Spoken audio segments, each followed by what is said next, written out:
Hello, friends. Welcome to the monthly meeting. I hope you are able to see me and hear me properly because I've had, like last time, some technical challenges. We are trying to set up a software called OBS, and we had tested it prior to this, but at the last moment there are some failings. Anyway, welcome to the monthly satsang. I hope all of you are doing well. Uh, I've been hearing some news from folks in India that things are becoming better. The number of cases have gone down in some places. So hopefully, Ishwarji and Great Master are taking care of all of you. So we are meeting after a month, and we have been meeting monthly. And so the reason for meeting is, as Ishwarji used to do in the past, was to remind all of us what our most priority item is. What is the purpose of this life? He used to say that purpose of this life is to realize who we truly are. The life that we have been given is very precious. All masters, including Ishwarji, have said that this is a great opportunity that we have been blessed with.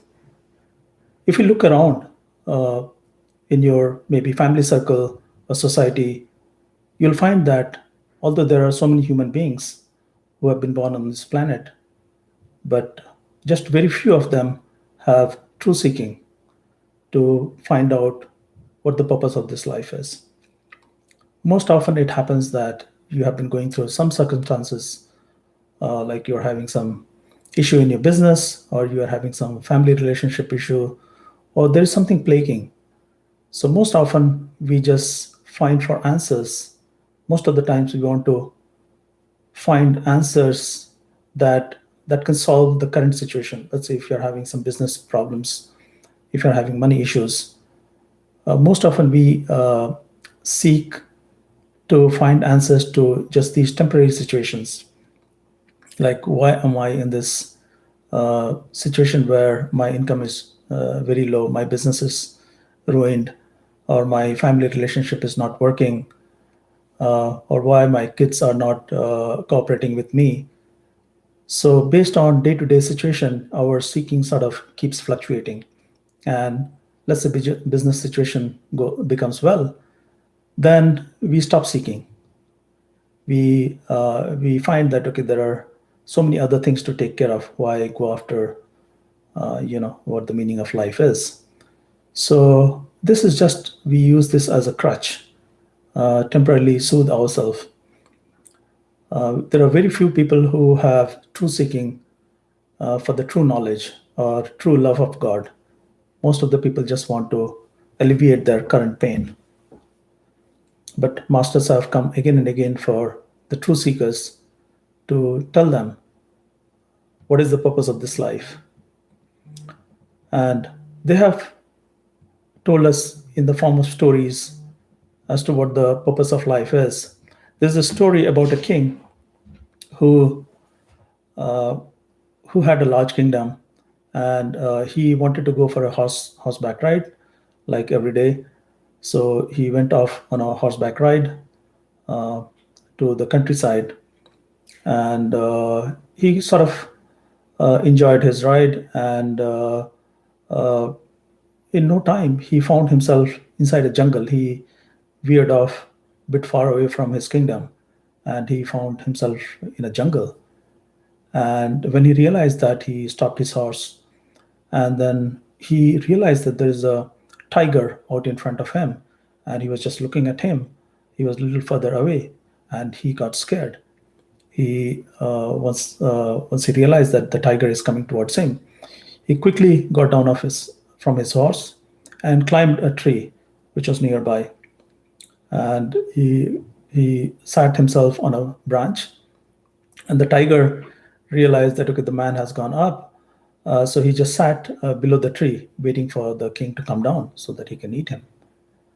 And the king was seated in himself in the branch, and he was wondering whether the branch is strong enough, whether it's gonna like fall down or something like that.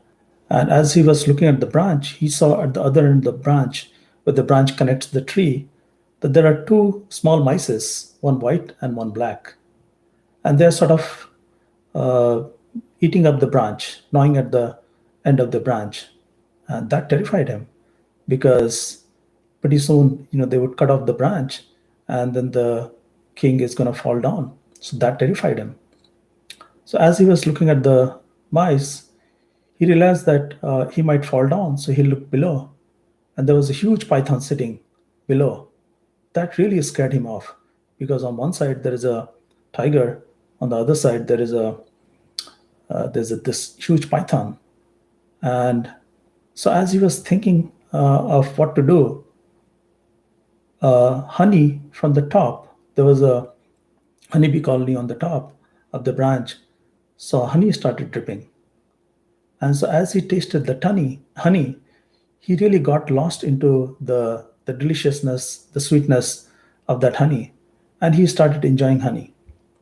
And he was completely lost, intoxicated by the taste of the honey. Pretty soon, all these mice, since they were gnawing at the end of the branch, they finished eating it, and the branch fell down. And along with that, the king also fell down, and he died.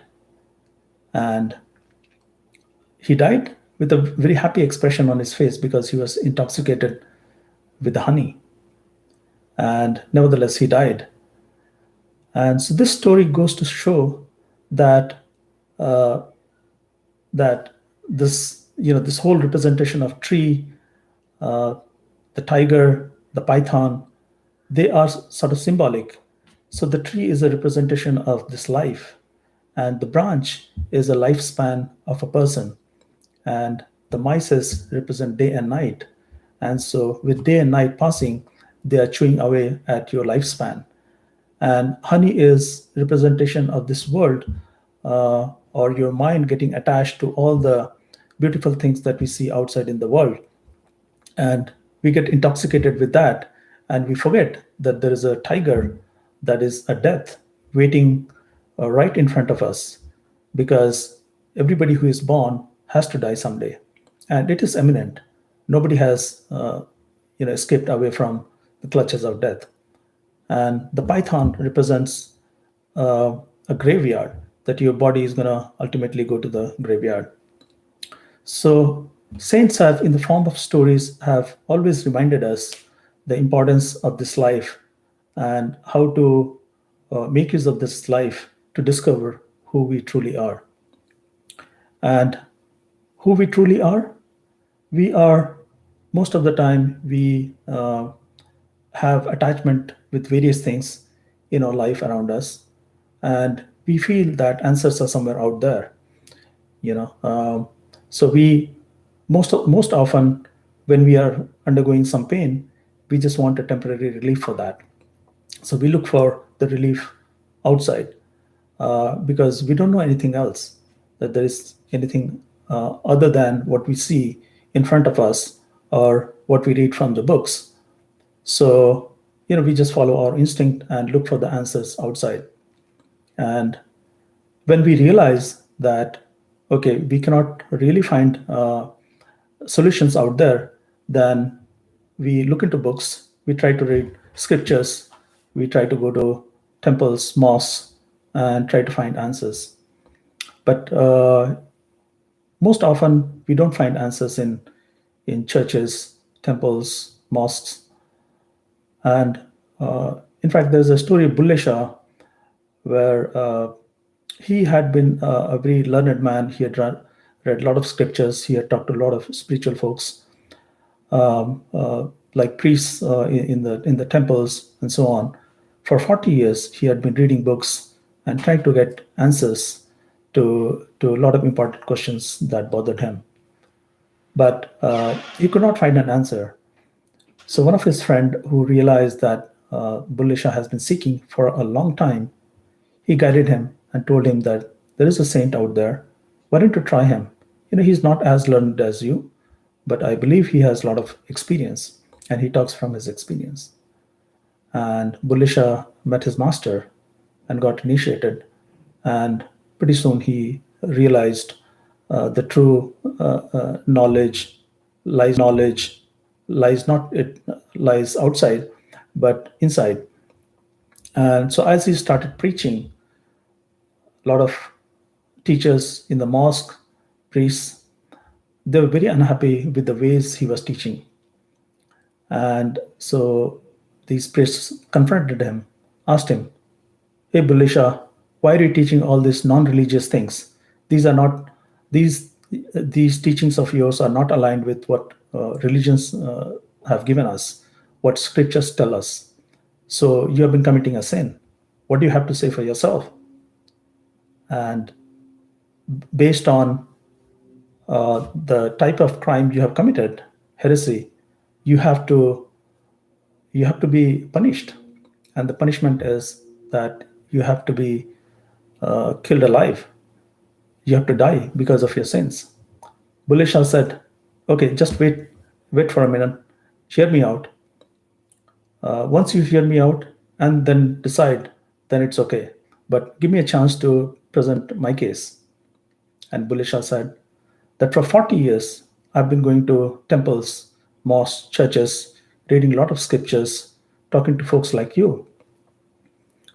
And I've been promised that pretty soon I'm going to get a knowledge, either today, tomorrow, or soon after.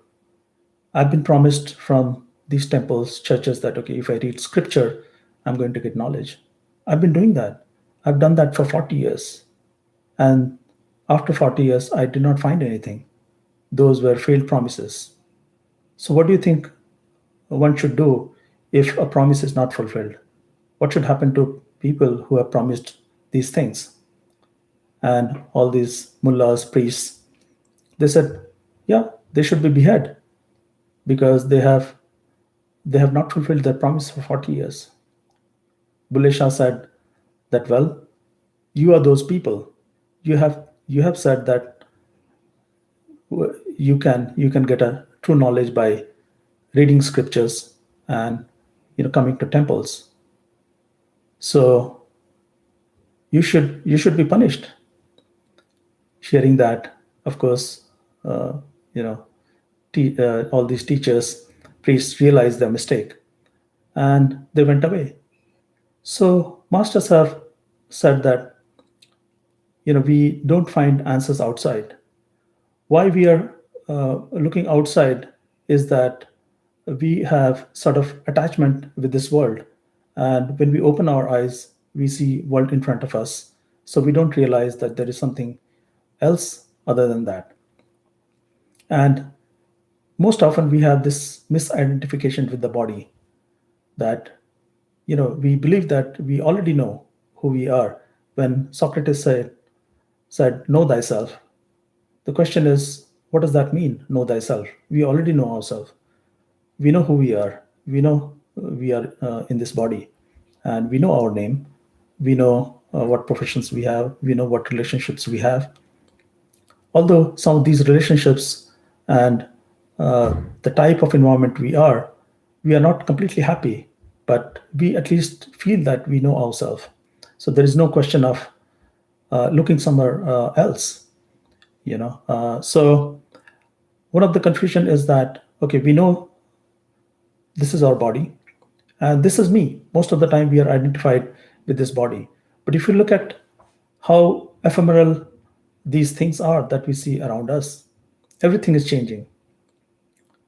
We are in this body right now, uh, and we see creation outside, and we every all our senses sort of relate to us that this is the world outside us, and we believe that this is the body.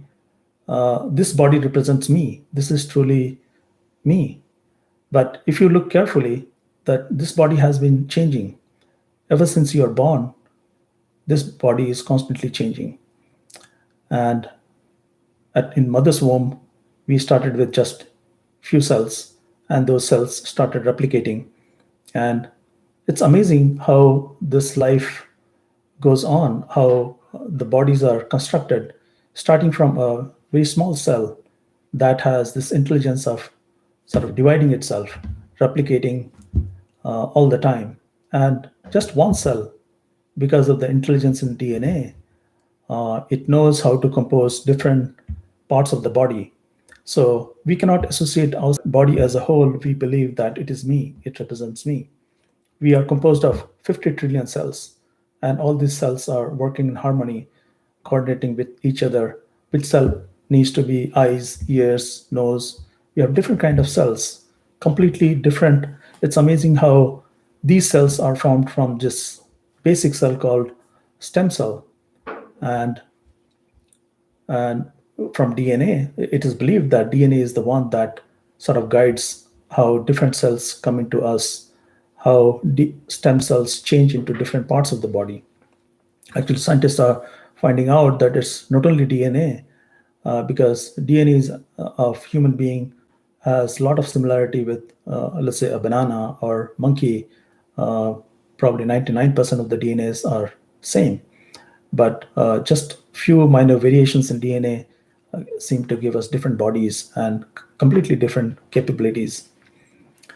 Human being is supposedly much superior than any other forms of life because of special gift that have been endowed to us. So human being in this body is constantly changing, although we believe that we are just this human being. So a lot of people now believe that there is a reincarnation that happens because as people have been pondering about their life, they realize that the different kind of situations they are born into, that doesn't fully explain why just this body can represent a life.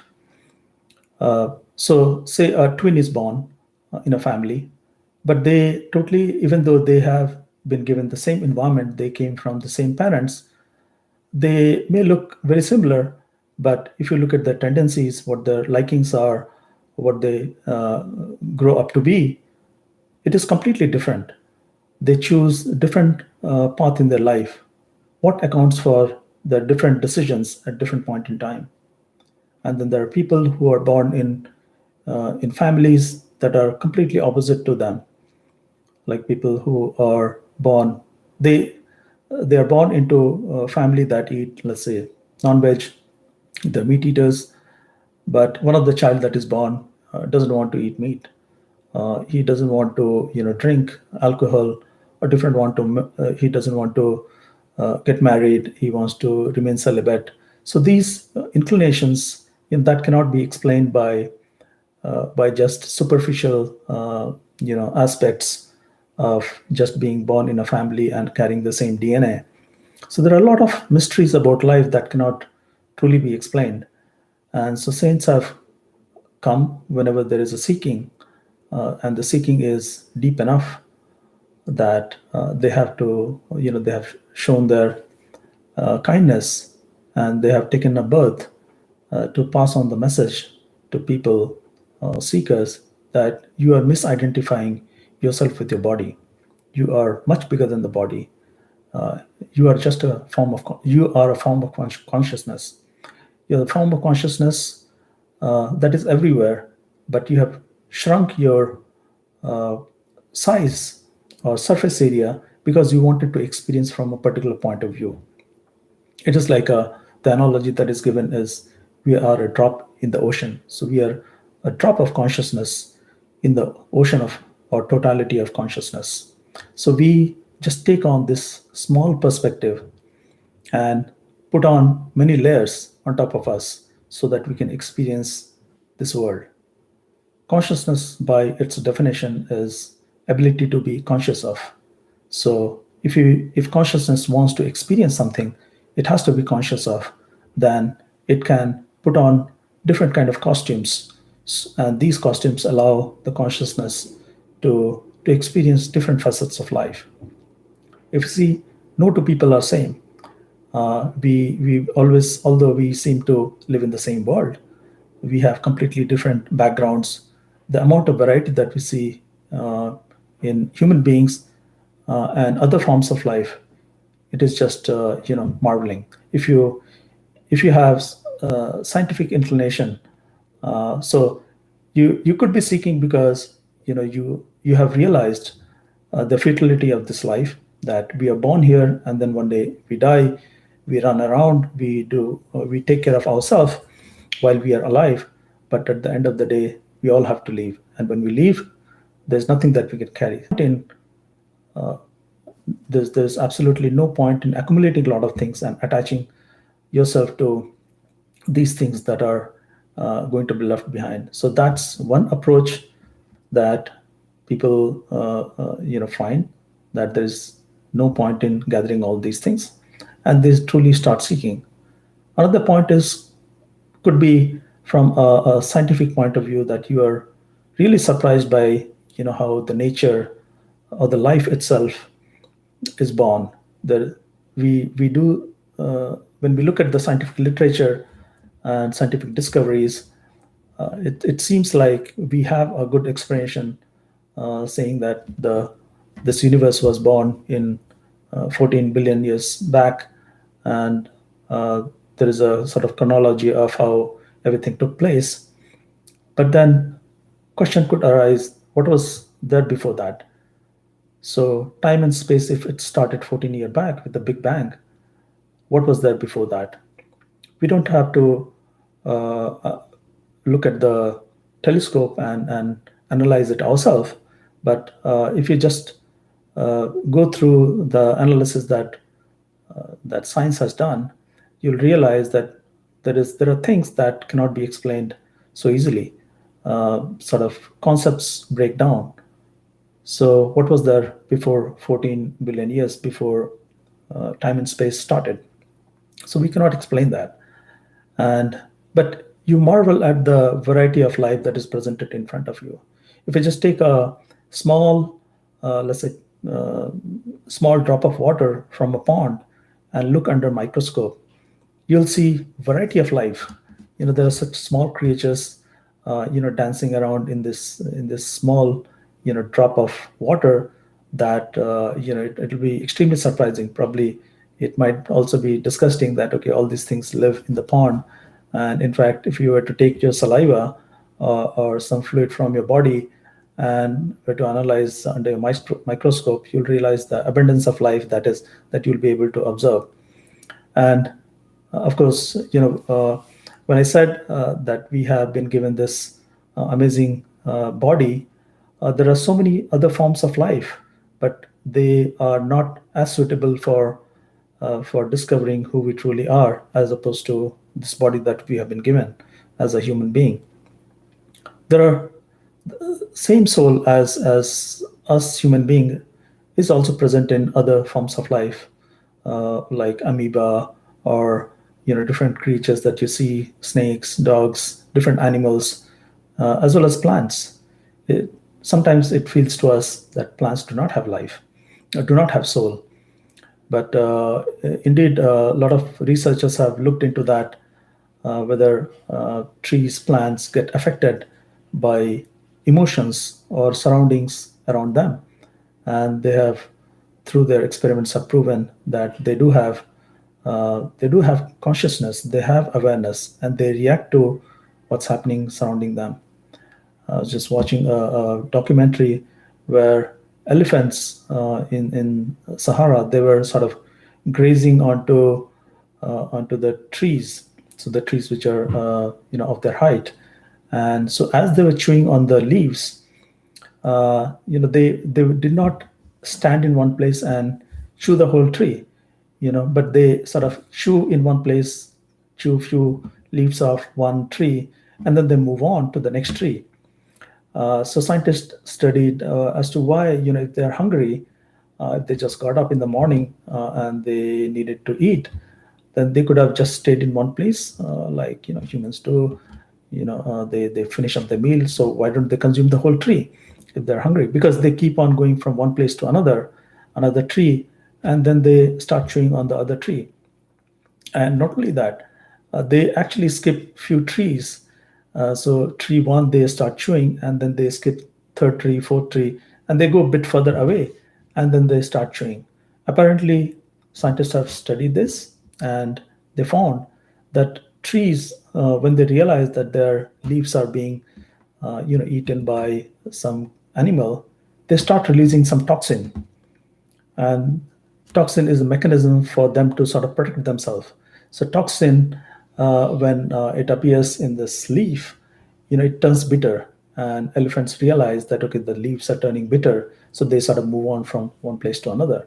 And not only that, they skip a couple of trees because these trees talk to each other. So be careful. So the other tree, tree two and tree three, start releasing toxin around the same time.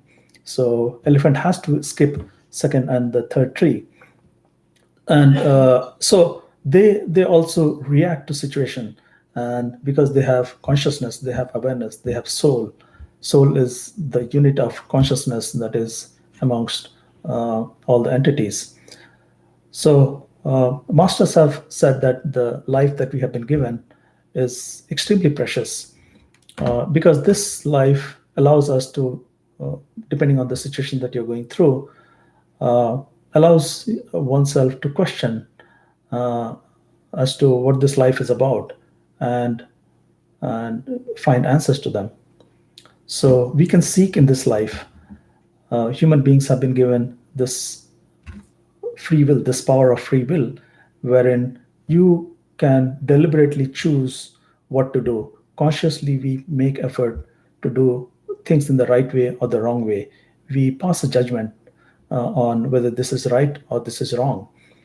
Whereas other creatures that you see, they are sort of monotonically going around doing things. Most of the animals that if you observe, they are either busy, collecting food, or they are raising their kid. There are just two or three activities they're involved in. So there is most of the time goes in probably collecting the food, or resting if you're less a lion, or some animal like that.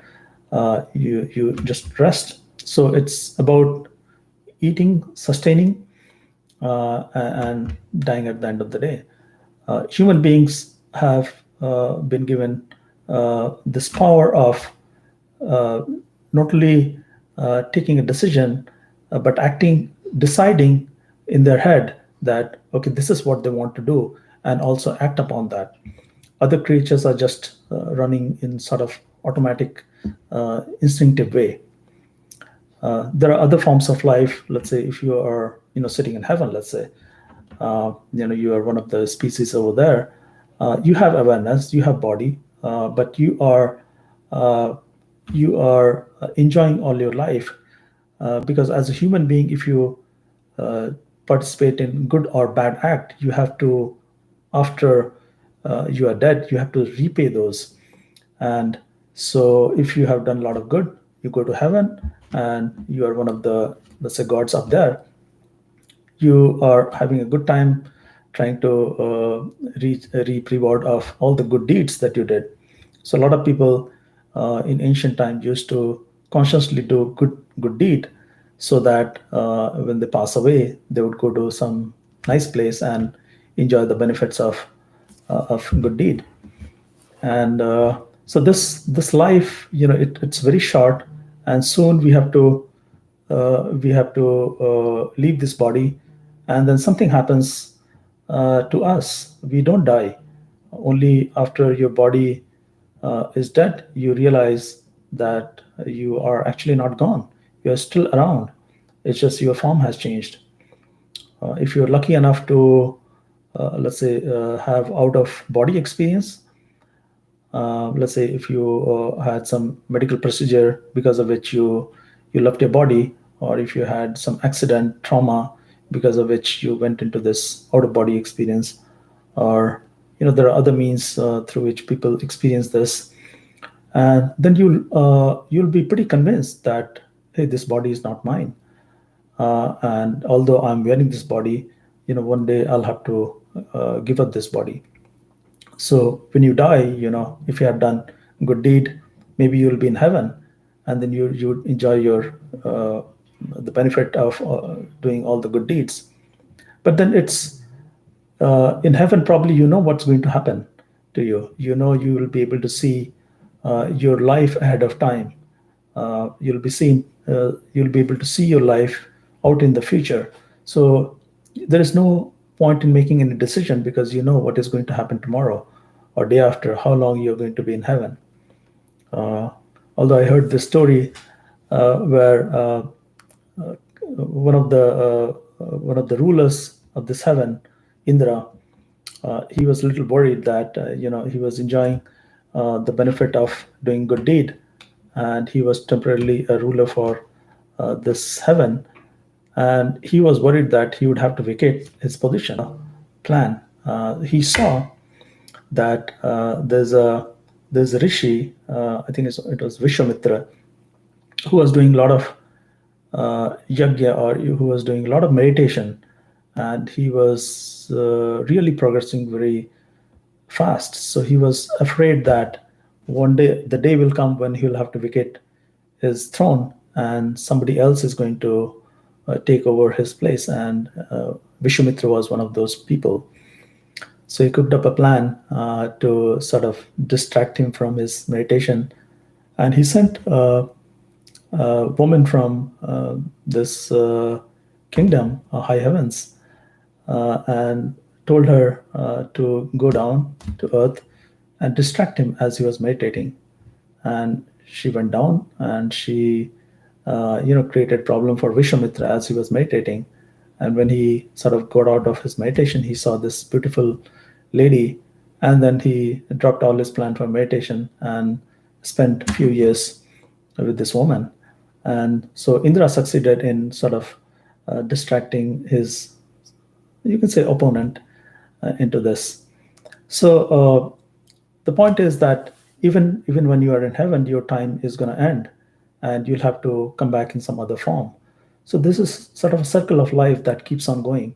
Or if you, let's say, as a human being, if you have done some bad deed, you may have to go to hell and then get punished for all the bad things that you have done.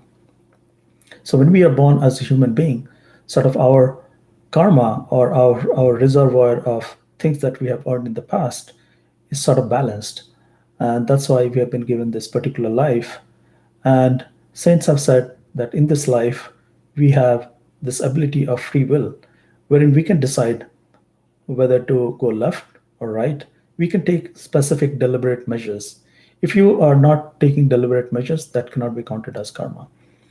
So you can seek either because of the situation you are in, things are not working out for you, you're wondering what this life is about, or you are extremely curious, you see wonders of this life, and then you want to know who created me? Why am I being the subject of suffering? So because of your curious nature, you want to delve into these matters and find out what the reality is. And saints have said that we are just wearing a cover. This is not us for this experience, because consciousness wanted to experience, it could experience anything that it wanted. So it created this experience, and we are going through this experience. And so for experience, we needed a body. First, consciousness decided to split itself into many souls, and these are like drops of consciousness. This does not really mean that they were carved out or separated into separate consciousness. This is a drop which is always part of the ocean. It never leaves, but its awareness is shrunk. The surface area is made small enough so that you don't experience everything at the same time, but you experience as a part of soul that you are different from another soul.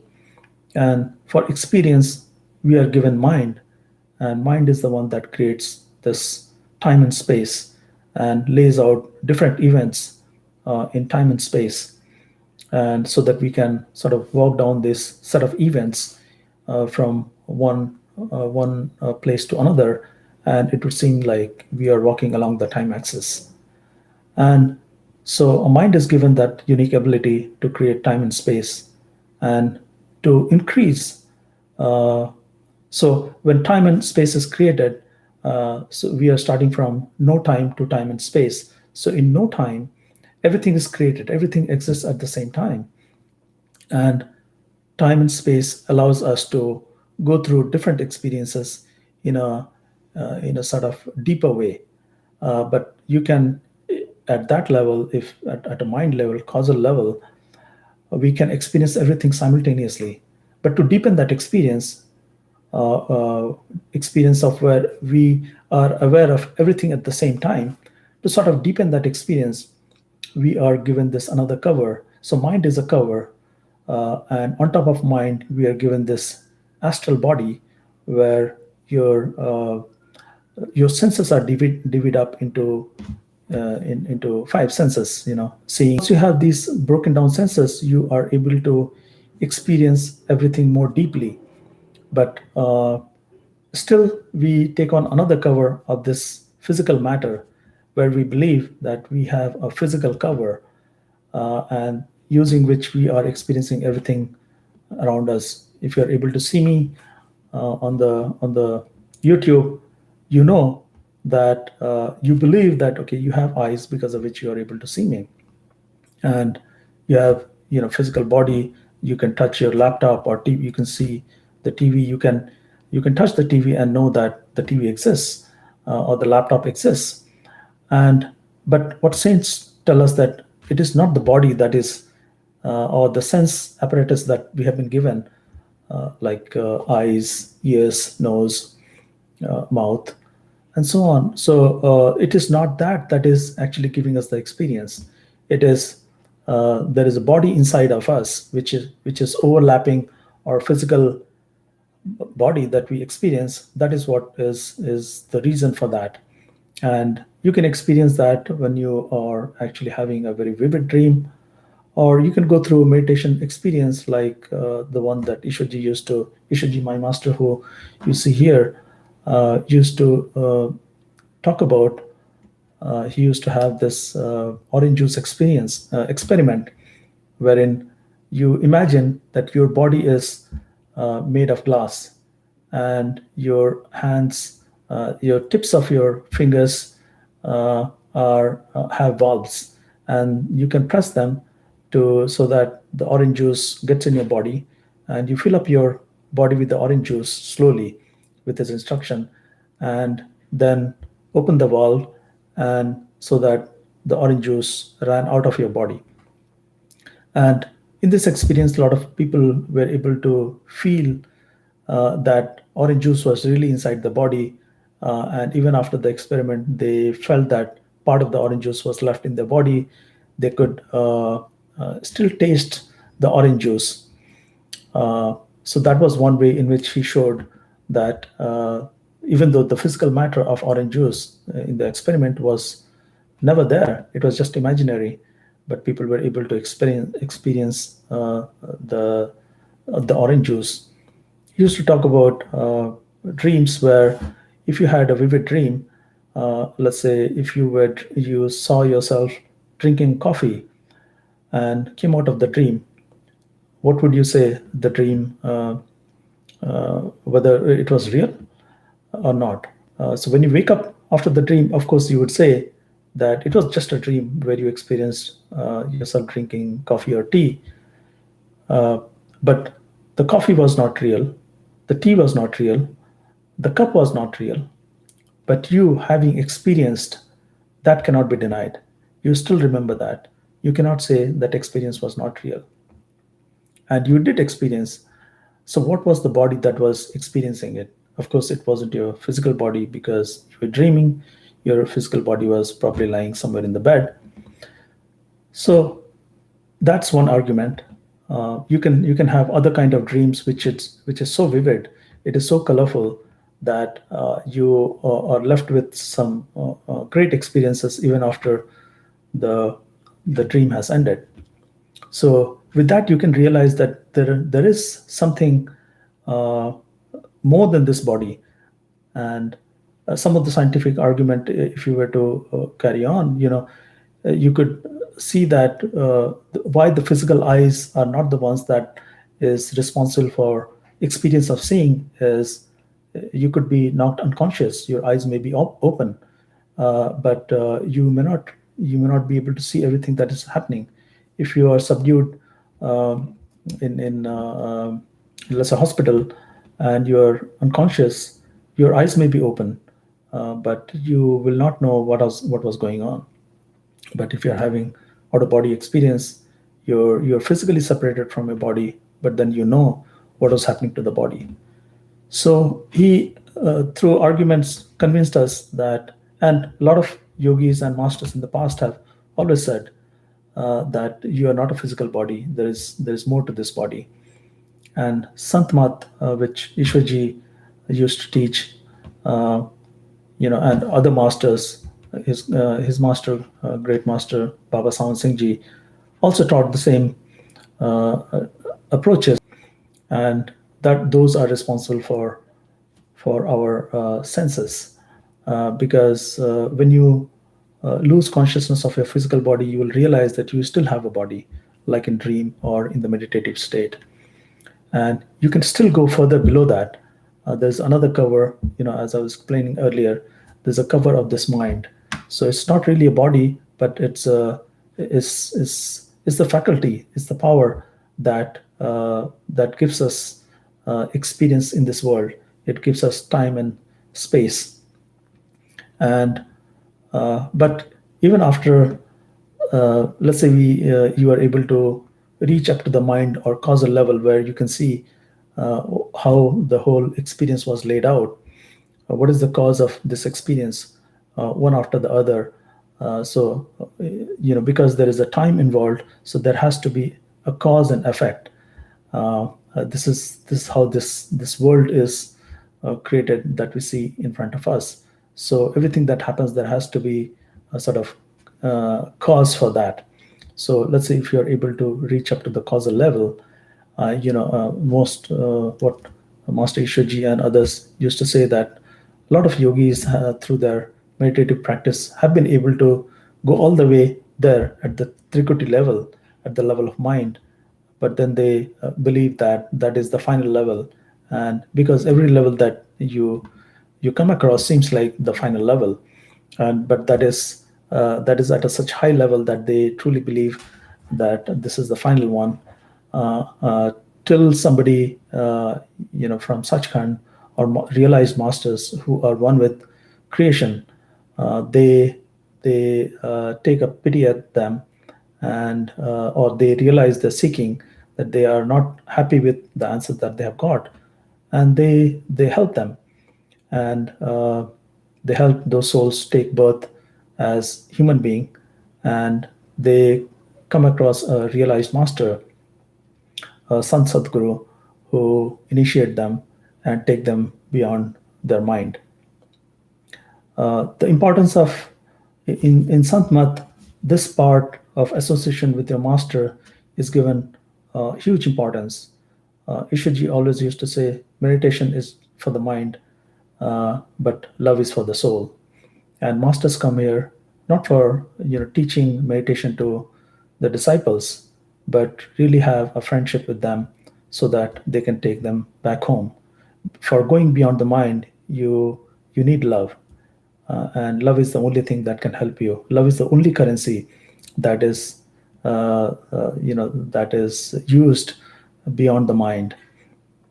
And in fact, in one of the stories that I read, uh, the importance of association with the master is sort of recounted.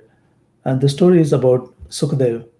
Sukdev, he was a very realized, very high level saint, and he was son of Vedvyas, the guy who has written. Vedvyas was one of the rishis who had written a couple of scriptures. I believe Ved.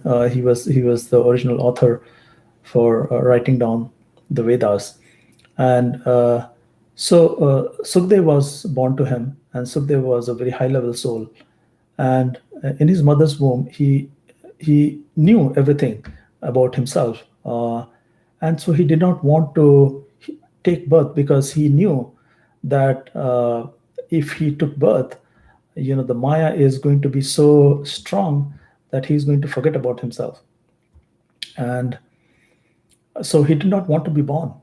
And so apparently, it is said that the creator had to suspend the Maya for an hour for him to take birth.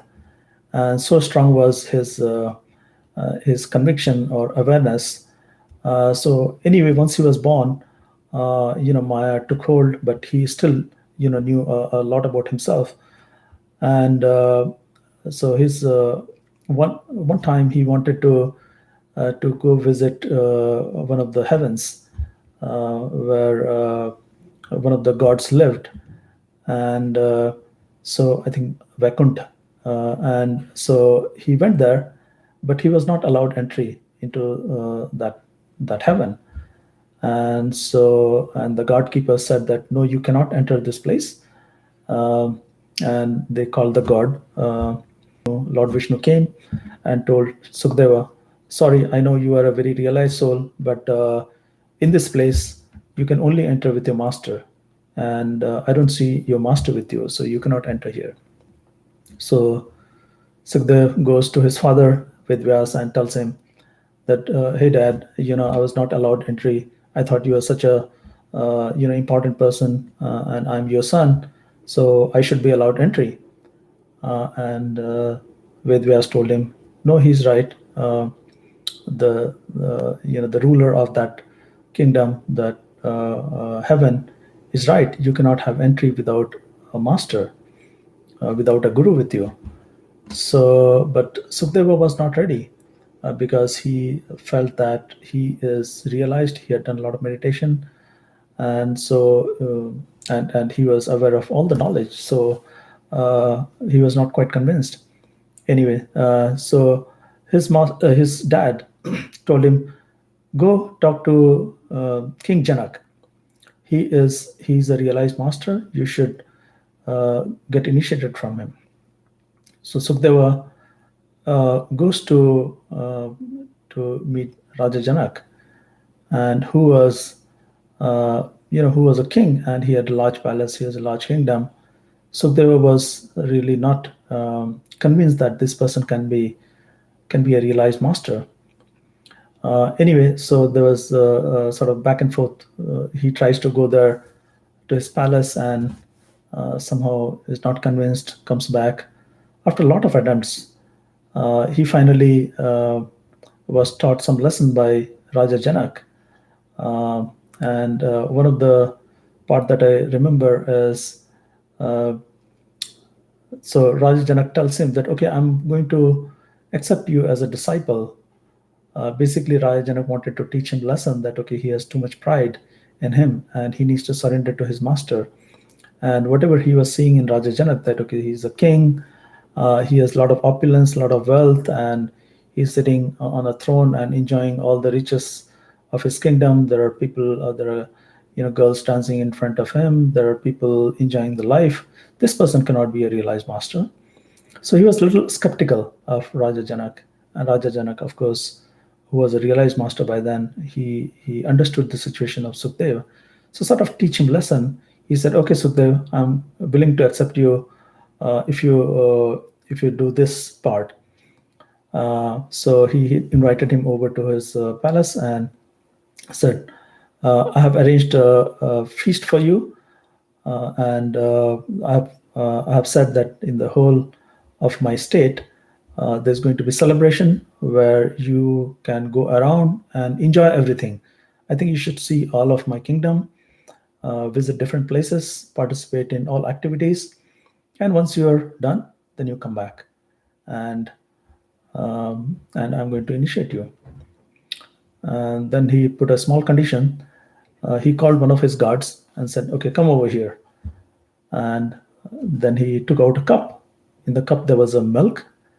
And he told the guard that make sure that Sukdev carries this cup while he is touring around in the kingdom, and make sure that not even a single drop of this milk spills from the cup as he is touring around. If even a single drop spills out, then chop off his head. And this was said right in front of Sukdev. And Sukdev, because he wanted to get initiated with the master, because he did not get an entry into heaven. So he definitely, and he had learned his lesson. So he agreed to those terms and conditions.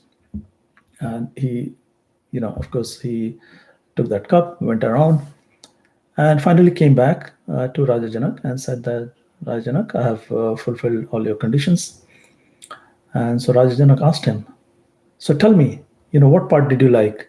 You have seen my whole kingdom, you have enjoyed everything. So can you explain to me? Can you tell me what are the things that you loved? And Sukhdev said, King, I was so busy attending to this cup, making sure that not even a single drop of milk spilled from this cup, that I really did not get a chance to see everything.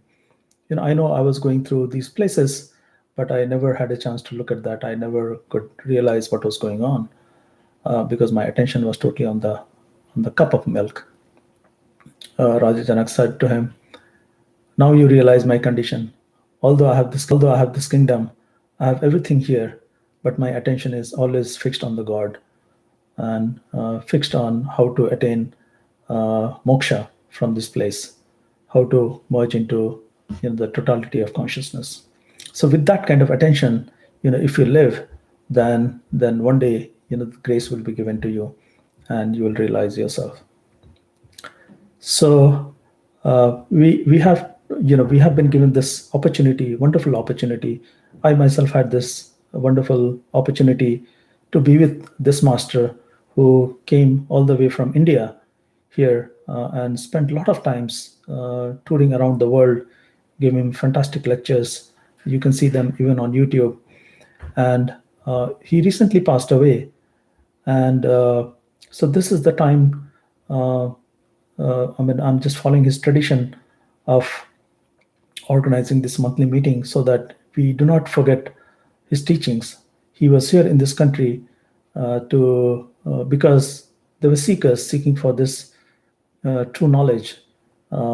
Even though this country has a lot of material wealth, one would think that that should be enough. But we have found over millennia that any amount of material wealth cannot satisfy you because everything is changing all the time, and you want to always be. There is a seeking built into everyone where they want to find this total peace, total bliss. So we are always seeking for that, and then when that seeking is highest, when you and unfortunately most of the time through our experiences, bad experiences, that's when we turn for these teachings, and we realize that the world that we have is not really sort of worth living or worth enjoying, because everything we have to leave behind. And so we feel that we want to go to this place where there is everlasting bliss. And masters come uh, to associate with us. They understand our seeking, and they befriend us, and they initiate us. They promise us that okay, they are going to take us back from where we originated. So I've had this chance of associating with this master, and I'm just similar to what he used to do every month, reminding us, always nudging us with his love. And so I'm just repeating those things that I've heard from him. And so this is the seva that he asked me to do. And think of me as just like a reminder app that you can find on your iPhone or latest gadgets. So I'm just reminding you guys from what I have learned from this master, how to give importance to this life and meditate. And as he said, meditation is just for the mind, but unfortunately, mind is the one that needs to be placated first and sort of subdued, and it has to be told that there are much better things to be seeked inside.